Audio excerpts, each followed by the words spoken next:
Ok, bienvenidos nuevamente. Como les estaba, bueno, primero que nada, pedirles disculpas por las dificultades que he tenido para comenzar esta primera clase.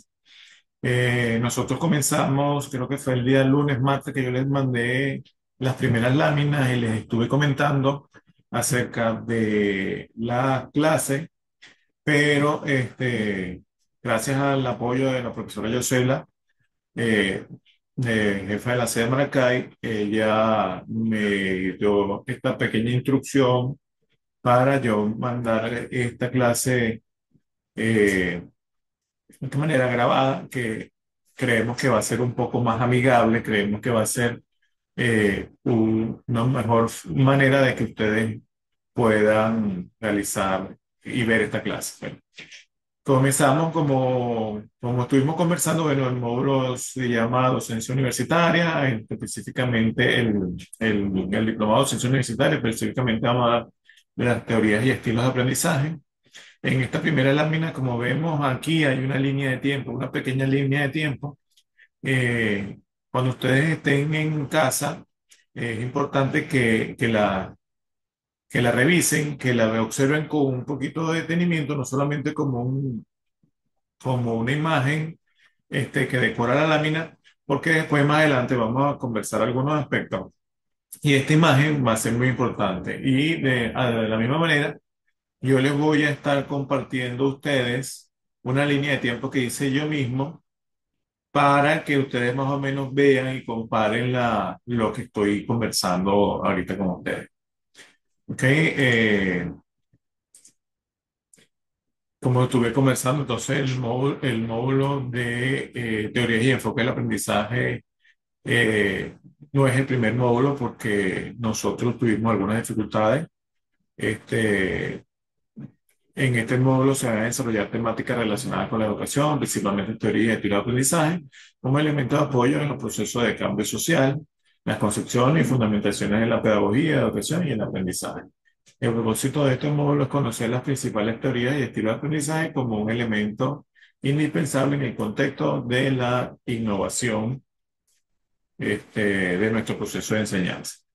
Como les estuve también comentando, bueno, el contenido de este módulo, como lo ven, tienen básicamente cuatro etapas: conceptualización y elementos básicos del contexto educativo, teorías del aprendizaje, a distintas teorías del aprendizaje, estilos de aprendizaje y métodos de aprendizaje. ¿Sí?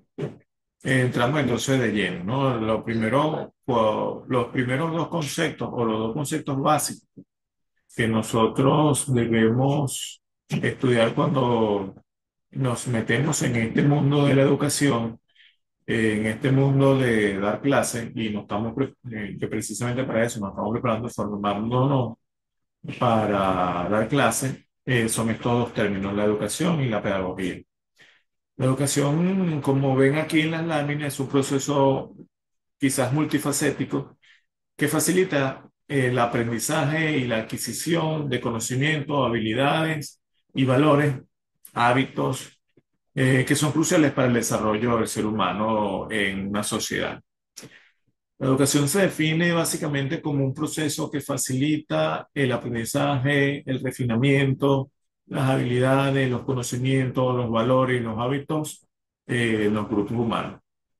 La educación entonces es un proceso complejo, es un proceso complejo porque es un proceso que comienza en el seno familiar, comienza en el hogar y continúa obviamente en las instituciones educativas formales. La educación abarca diversas áreas de conocimiento, ¿no? Que pueden ir desde la cultura, la historia, el arte, la música, la educación física, la ciencia. Como les estaba diciendo y como ven aquí en la lámina, la educación es una construcción social producida por el hombre y vinculada con un contexto determinado. La educación tiene la tarea de formar los valores que aseguran la cohesión social, con la cual se logrará la continuidad de la sociedad, y con la que se garantiza que obviamente que el hombre tenga acceso a bienes, a valores, que se mantenga la cultura de los pueblos, y que esta cultura estos elementos que se aprenden dentro de la educación se mantengan y se sostengan en el tiempo, y las generaciones mantengan y sostengan el tiempo. eh, Esta es su cultura. Este concepto, como ven, está tomado de Velázquez Díaz y de León 2009. Por cierto, además de la clase, yo les voy a ofrecer a ustedes unos textos eh, para que ustedes lean, para que ustedes revisen estos conceptos que estamos hablando y algunos otros aspectos que ahí ustedes pueden ver que ahondan en lo que estamos conversando. Obviamente este texto no es para hacer una evaluación, es para que ustedes lo tengan a manera de que puedan profundizar esto que yo les estoy comentando aquí.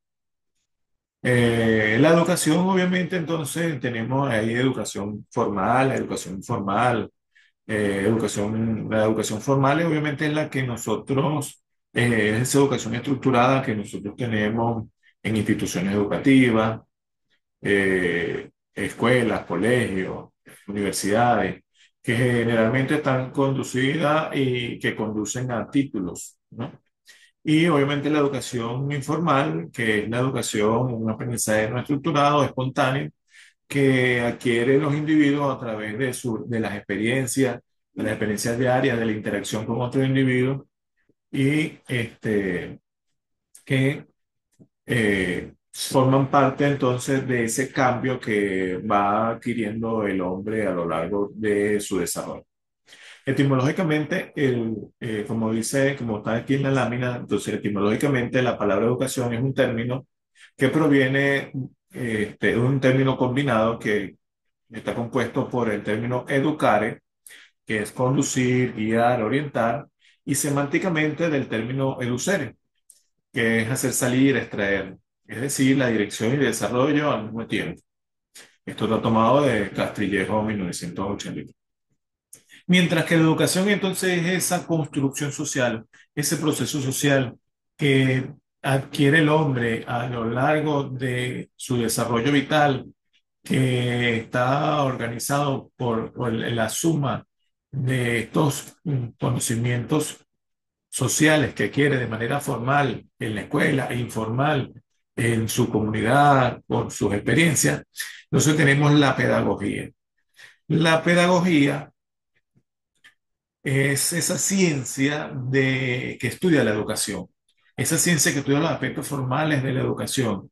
Fíjense que, como dice aquí el concepto, la pedagogía es el estudio intencionado, sistemático y científico de la educación. Es la disciplina que tiene por objeto el planteo, estudio y solución de problemas educativos. Por pedagogía, entonces, también se entendemos que es el conjunto de normas, principios y leyes que regulan el hecho educativo. Está tomado como lo estuve comentando, de Velázquez Díaz de León en el año 2009. También la pedagogía, etimológicamente, la palabra pedagogía proviene del griego paidos, que es niño, y el término ago, que es conducir, guiar, dirigir. En este sentido, entonces, etimológicamente, la pedagogía significa dirigir al niño. Como ven, entonces, la pedagogía es una ciencia que estudia la educación. Es la ciencia que estudia la educación, la parte formal de la educación, los métodos, las técnicas para lograr la educación. Y que es la ciencia que mejora esos procesos de enseñanza eh, en el cual nosotros nos sometemos como individuos. Esta ciencia tiene como principio entonces mejorar las técnicas, mejorar los métodos de enseñanza-aprendizaje. ¿Ok? Como entonces la pedagogía entonces se define como la ciencia que estudia la educación. En consecuencia, la educación es una actividad práctica y la pedagogía es una actividad teórica. La educación realiza el hecho educativo y la pedagogía especula sobre él. Sin la existencia de la educación no habría pedagogía. Eh, sí, sin la presencia, de igual manera, sin la presencia de la pedagogía, la educación no podría tener el significado científico, metódico que tiene. Hasta aquí, bueno, los dos conceptos básicos que nosotros debemos manejar ahora que estamos metidos en este mundo de la educación. Sin embargo, también quiero mencionar que la mayoría de nosotros va a estar trabajando, la mayoría de ustedes va con este módulo de docencia y educación superior, va a estar trabajando con, con adultos en educación universitaria. La mayoría de ustedes no, con este diplomado no van a trabajar con niños pequeños. Entonces, también hay que señalar que esa ciencia que estudia la educación, obviamente, como dijimos, se llama pedagogía, pero cuando esa ciencia está dirigida a la educación de adultos, no se llama pedagogía, sino que se llama andragogía, etimológicamente. Entonces, la palabra es igual como el concepto que estamos dando aquí etimológicamente de la pedagogía, pero se le antepone el prefijo andra, que es la educación de adultos. Eh, Continuando, el otro concepto importantísimo que nosotros debemos mencionar aquí en este módulo es el término aprendizaje. El aprendizaje va completamente ligado al desarrollo, por eso vamos a hablar, que van a ver que cuando hablamos de aprendizaje y algunos factores que intervienen en el aprendizaje, algunos elementos que intervienen en el aprendizaje, hablamos del desarrollo, ¿no? El aprendizaje es ese proceso por el cual adquirimos y modificamos y refinamos habilidades, conocimientos, conductas, valores, experiencia. El aprendizaje es el concepto fundamental de la psicología y la educación que se refiere a la adquisición de conocimiento. Entonces, el aprendizaje, como ven aquí en la lámina, es un proceso de asimilar información con un cambio resultante en el comportamiento. Es un cambio de comportamiento relativamente permanente que se produce como resultado de la experiencia de la práctica. Entonces, aprendizaje no es más entonces que un cambio en el comportamiento producto por la adquisición de información. Una vez que nosotros, imagínense un niño pequeño que en un momento no tiene información o que en un momento no sabe algo, una vez que adquiere esa información, una vez que adquiere ese conocimiento entonces va a permitir que haya un cambio en el individuo. Hay algunos factores que intervienen en el aprendizaje, ¿no? Antes de continuar con el tema, que entremos al tema de la teoría, hay unos factores que intervienen en el aprendizaje. Y decimos la palabra clave aquí que debemos decir es que intervienen porque no podemos decir que son factores determinantes. La palabra intervenir implica que están presentes en algún momento, eh, que de alguna forma impactan ese proceso de adquisición de conocimiento, pero que en otro momento no está, o que si bien interviene, no podemos llamarlo determinante. Porque bueno, cuando utilizamos la palabra determinante es una palabra muy tajante que implica que no va a producirse cambio. Y el aprendizaje es constante. Cuando hablamos de aprendizaje, hablamos de constante cambio. Como ven aquí en la pantalla, existen factores que intervienen en el aprendizaje. Dentro de los factores que intervienen en el aprendizaje, tenemos los factores intrínsecos, son los factores internos del individuo, factores que son del individuo y que son factores que el individuo tiene que aprender a vivir con ellos. Y por eso que decimos que son intervinientes, porque estos factores, el hombre, pertenecen al hombre. Por ejemplo, la curiosidad, como ven aquí en la lámina, la curiosidad, la aceptación de nuevos desafíos, la satisfacción personal, las habilidades mentales, individuales, la personalidad del estudiante, algunos factores internos, como los factores biológicos del hombre, por eso que le decía que El hombre debe aprender a vivir con ellos. Algunos factores que intervienen en el aprendizaje son los factores biológicos. Eh, Estos factores biológicos producen ciertas dificultades en el proceso de la adquisición de este aprendizaje. Sin embargo, aunque produce ciertas dificultades en el proceso de aprendizaje, como son, pertenecen al propio, el mismo individuo, es el individuo quien debe, claro, con el apoyo de especialistas, con el apoyo de lo que más adelante entonces vamos a hablar como factores extrínsecos, factores externos, apoyo de los docentes, apoyo de la familia, apoyo del ambiente, va a permitir entonces que este aprendizaje mejore. Pero primeramente nacen del individuo. Algunos factores biológicos que interfieren en el aprendizaje son los mismos factores, como estamos comentando, como los mismos factores del desarrollo, por ejemplo, factores genéticos, hereditarios. eh, Resulta que algún individuo, por alguna circunstancia, por algún tema de genética, nace con una predisposición a una enfermedad, nace con una predisposición, por ejemplo, a la falta de una buena visión, nace con una visión baja, y entonces vemos entonces cómo es un factor individual, un factor interno, porque la falta de gafas, la visión baja, produce que haya una interferencia, un bloqueo en este proceso de aprendizaje. Y por eso que decimos que interfieren, son factores que intervienen, porque simplemente colocándose la gafa, simplemente colocándose los anteojos, va a mejorar ese proceso de aprendizaje. Por eso es que no lo llamamos determinante, porque son procesos que intervienen, pero que no son determinantes en el proceso de adquisición del aprendizaje. Y como ven, los factores externos son los factores del ambiente, la familia, la calidad de la enseñanza, que en este caso sería el factor pedagógico, el contexto socioeconómico, la cultura, los valores, la comunidad, inclusive la religión, inclusive el clima, inclusive la historia, el tiempo.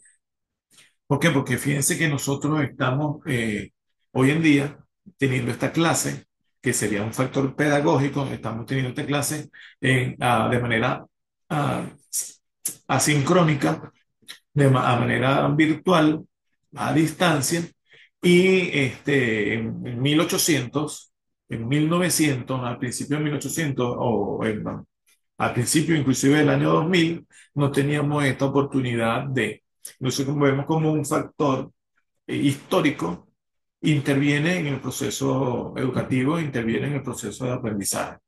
Y bueno, obviamente entonces todos ustedes están aquí en el hecho de formarse y prepararse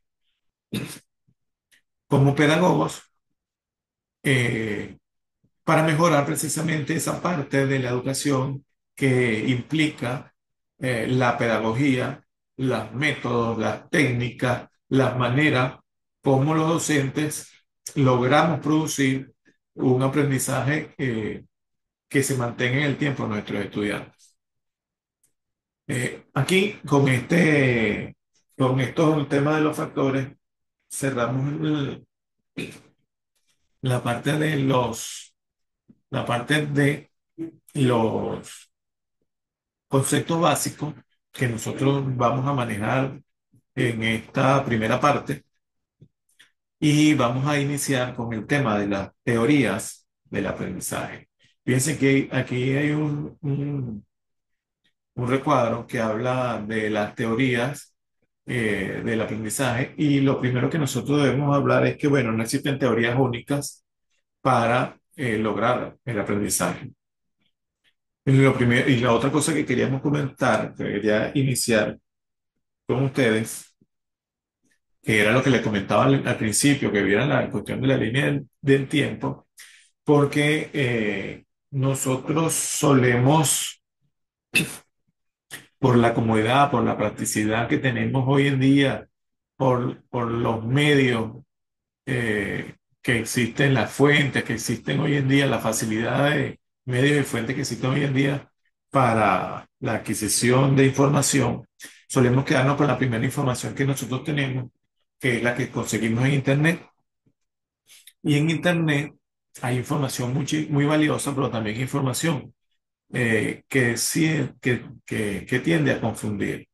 Y la primera información que hay en Internet sobre este tema de teoría del aprendizaje es que no se aclara, porque obviamente la mayoría de la información que está aquí es información que es para estudiantes de educación, y estos estudiantes en la universidad pasan 1, 2, 3, 4, 5, 6, 10 semestres estudiando este tema, pero ustedes tienen la particularidad de que ustedes tienen apenas unas clases. Lo que le quiero decir es que hay una confusión o utilizan en la Internet, utilizan de manera indiscriminada los términos enfoques y teorías, entonces llamando a algunas cosas que son enfoques son llamadas teorías y algunas cosas que son teorías son llamadas enfoques. Entonces, sobre la base de eso, la mayoría de las cosas que nosotros vemos aquí lo son enfoques, y de cada enfoque un conjunto de teorías juntas, la unión de varias teorías conduce a un enfoque. Por ejemplo, el conductismo, el cognitivismo, el constructivismo son enfoques. ¿Ok? Y de esos enfoques, entonces, del enfoque conductista, surge la teoría del condicionamiento clásico, la teoría del condicionamiento operante, la teoría del aprendizaje por por modelación de bandura. Entonces, eh, independientemente de que hablemos de que el término, la clase se llame teoría del aprendizaje, hay que tener claro que una cosa son los enfoques y otra cosa son las teorías. No existen enfoques o teorías específicos en los cuales nosotros vayamos a trabajar. No hay una que sea mejor que otra, porque en primer lugar nosotros debemos aprender a conocernos nosotros. ¿Ok?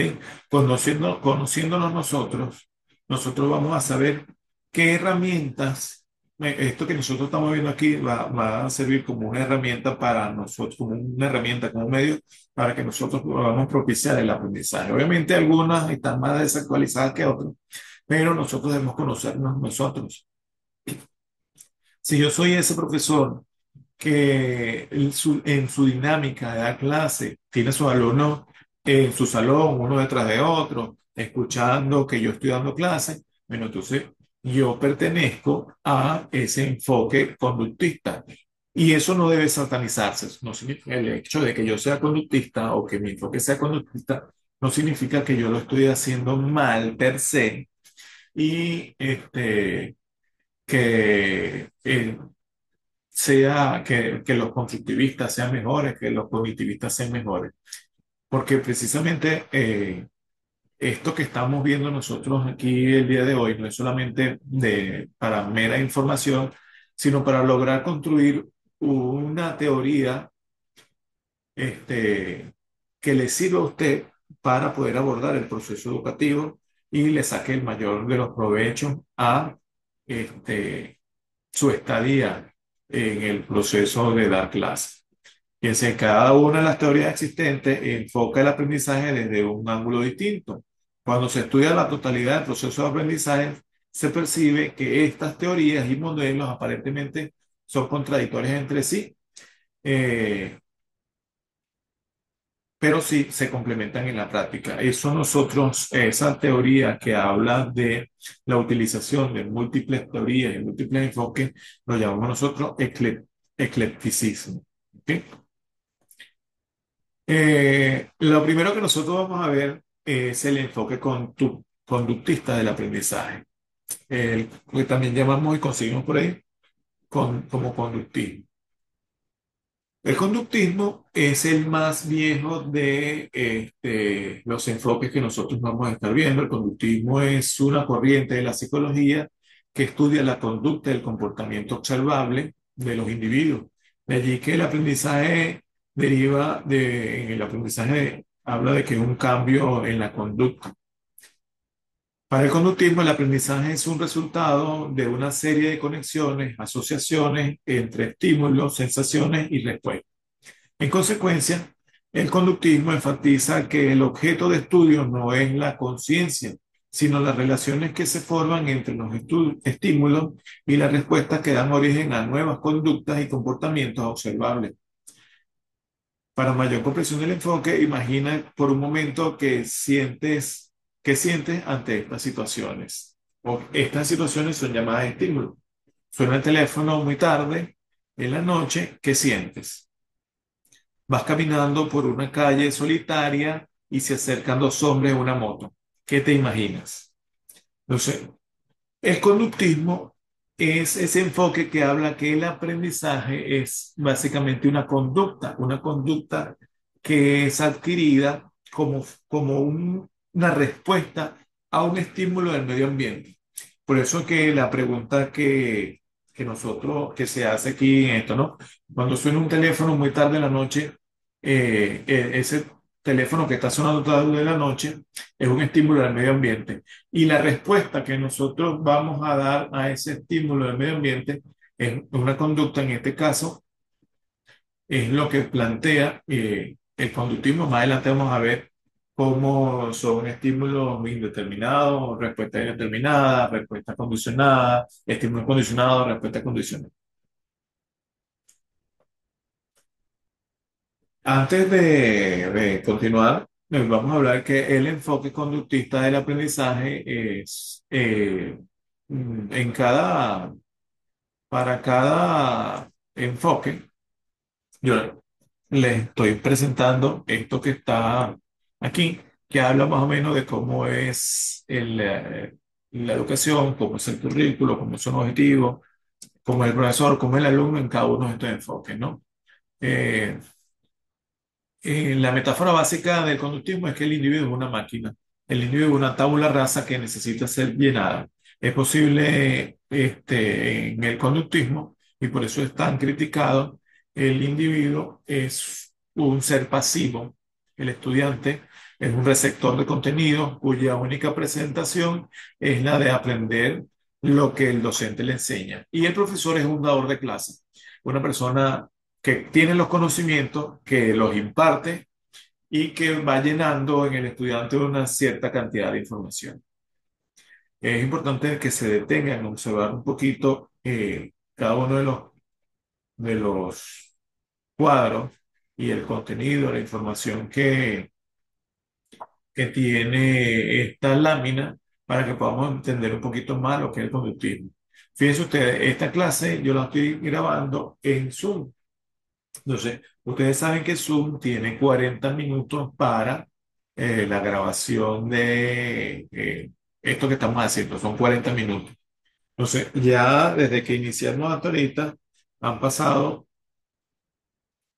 38 minutos. Entonces, vamos a ver, yo calculo que en unos 10 minutos debe estar terminando estos 40 minutos de clase. Entonces, voy a tratar de agilizar de agilizar para cerrar. Y si no, bueno, esta parte del conductismo que me interesa que quede grabado aquí en este primer video, si no termina en este primer video, entonces iniciará en el siguiente video. Como ven, entonces aquí el conductismo es el enfoque más cerrado, por eso es criticado, no solamente el más antiguo, sino el más cerrado. En este enfoque el papel del estudiante es sumamente pasivo, es un receptor de información, por lo tanto entonces la enseñanza es la actividad que está a cargo del docente, punto. Ahí la interacción aquí, la forma como se trabaja aquí, el docente es el que imparte, la dinámica es en un sentido del docente hacia el estudiante. Los objetivos, obviamente, entonces se jerarquizan, secuencias, son objetivos generales, específicos, operativos, donde lo importante es llegar a identificar las conductas observables, medibles y cuantificables. Sin embargo, como eso le estaba diciendo, que es el más criticado, en la mayoría de nuestros salones, la educación es conductista. Y eso no está mal per se, eso no está mal per se, porque bueno, dadas las circunstancias, nosotros llegamos a un salón de clase y el salón es desordenado, el salón no presta atención, el salón no sigue la norma, entonces nosotros, ante una situación en la cual el salón de clase no tiene la madurez suficiente para que sea, o no se presta a la dinámica no se presta para que haya alguna otra dinámica en el cual sea una dinámica de facilitación de conocimiento. Entonces, el docente tiene que ser conductista. Por eso es lo importante que maneje y sepa cada uno de los enfoques y dentro del enfoque cada una de las teorías para que, como estamos conversando, pueda sacarle el mayor de los provechos.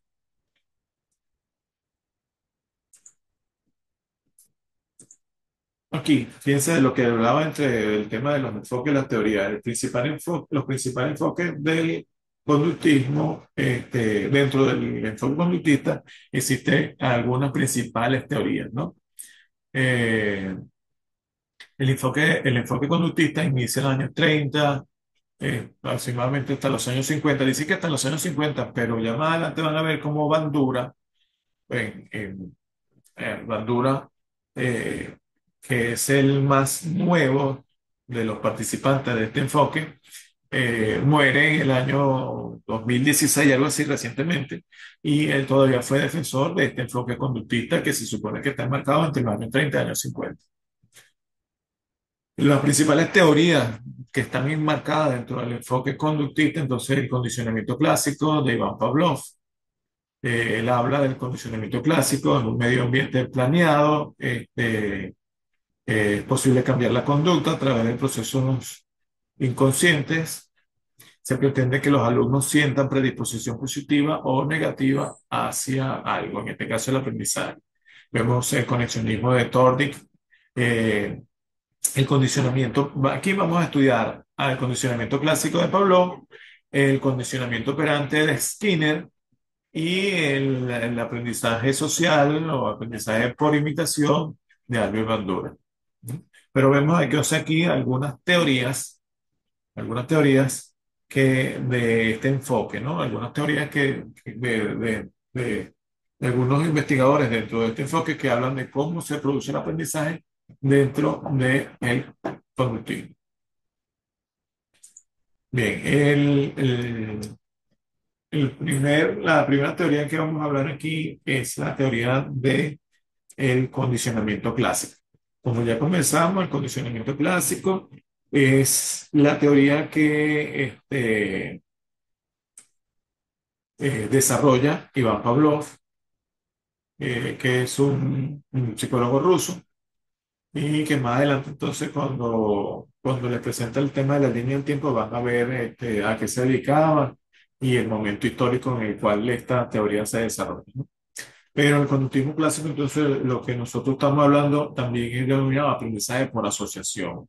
El conductismo, entonces, el conductismo clásico es esa teoría del aprendizaje que dice que el aprendizaje se logra a través de la asociación entre un estímulo incondicionado que produce una respuesta incondicional, pero que después ese estímulo incondicional, que en un primer momento era incondicionado, este, eh, dado al hecho de que está asociado a una serie de eventos, deja de ser incondicionado para ser condicionado y eh, lograr una conducta condicionada. Sé que esto parece medio complicado, pero una vez que ustedes se sienten y lo lean como tal, van a ver que no es tan complicado como parece.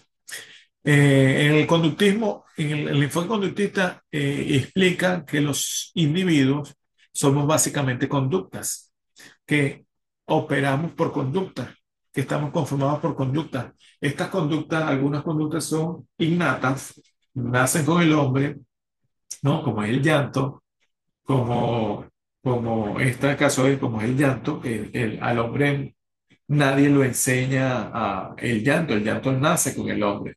Pero poco a poco el hombre va aprendiendo, va asociando que cierto llanto produce cierta respuesta en el individuo, en otros individuos, y entonces esa asociación es lo que habla en conductismo de que así se produce el aprendizaje. Entonces, en el, para los conductistas hay dos tipos de conductas: las conductas que son innatas, que nacen con el hombre, y las conductas que son aprendidas.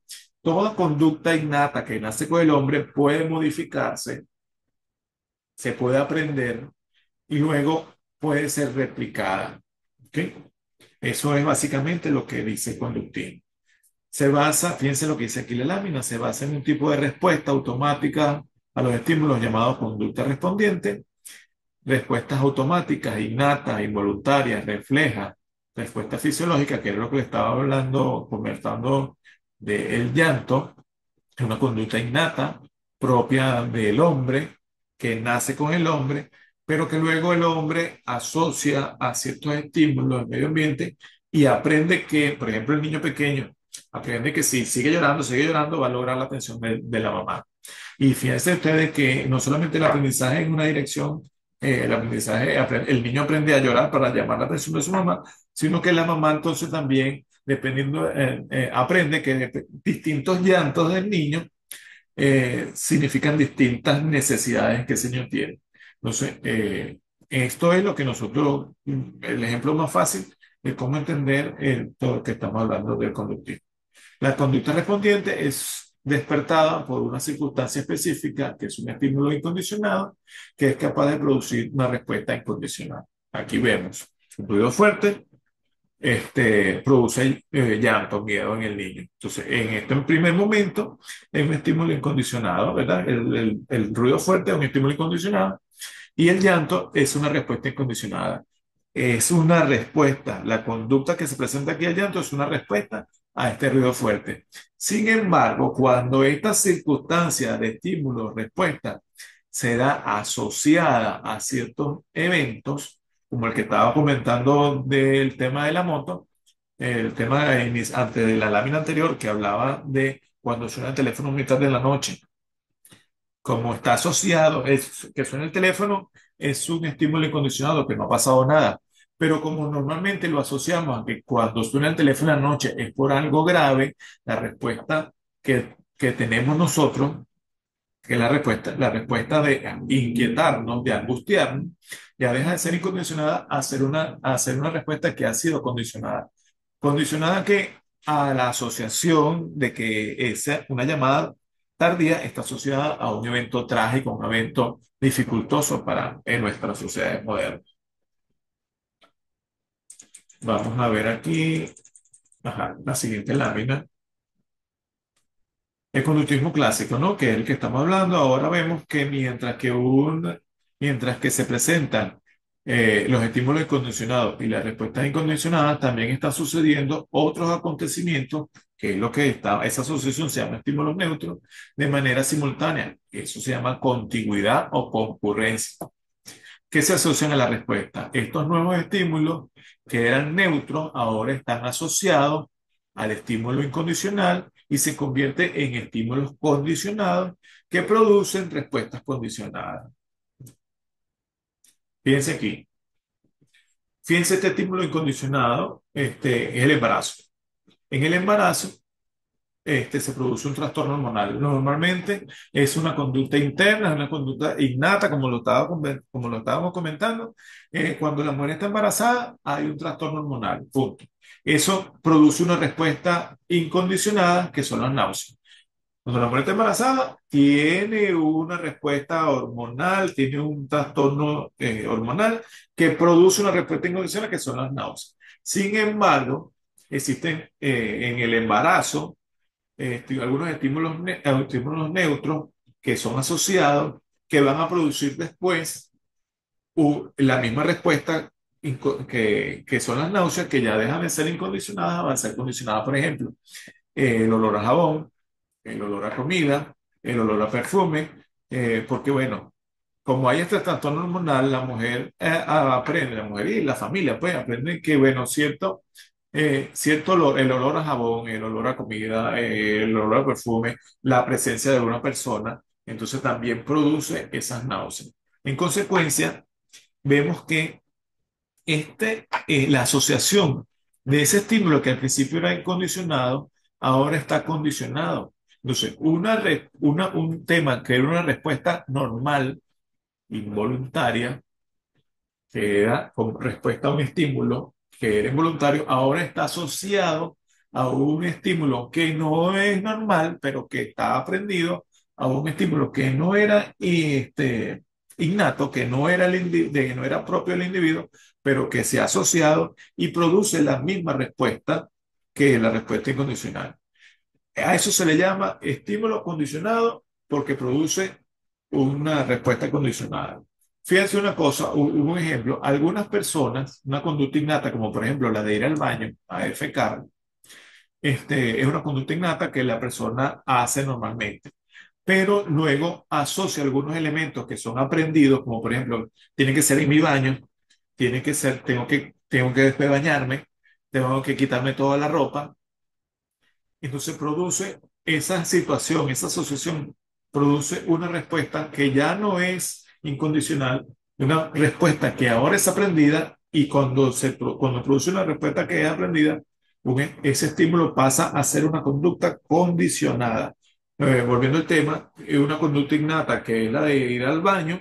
Ahora, si no está presente el que es en mi baño, si no está presente que me tengo que bañar, si no está presente que tengo que fumar, revisar el teléfono, leer, entonces no se da la respuesta que en este caso ahora es condicionada, no se da, porque existe una condición. Tiene que haber, en el caso de la mujer embarazada, tiene que haber la presencia del jabón para que se produzca la náusea. En el caso que le está explicando, tiene que haber la presencia de que tiene que ser en mi baño, tiene que ser fumando, tiene que haber ese estímulo para que se produzca la respuesta que se supone que en un momento era innata, que era la de poder ir al baño. Entonces, esto es lo que habla en grandes modos el conductismo. El aprendizaje se logra, nosotros podemos modificar, podemos introducir estímulos y asociaciones para que se produzca este aprendizaje. Ese aprendizaje entonces son respuestas que han sido ahora condicionadas.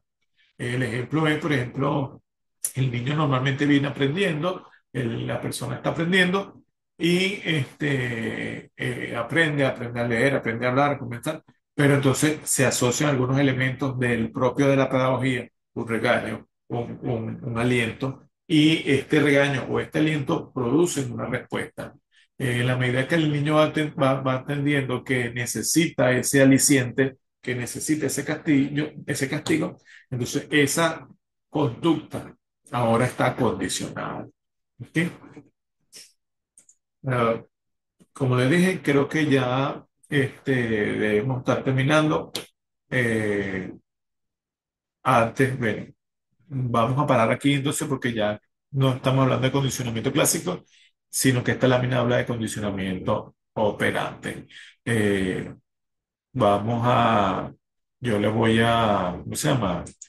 En un segundo En un segundo video le voy a pasar el resto de la información, y en este caso del enfoque conductista, que es el que estamos hablando en este momento.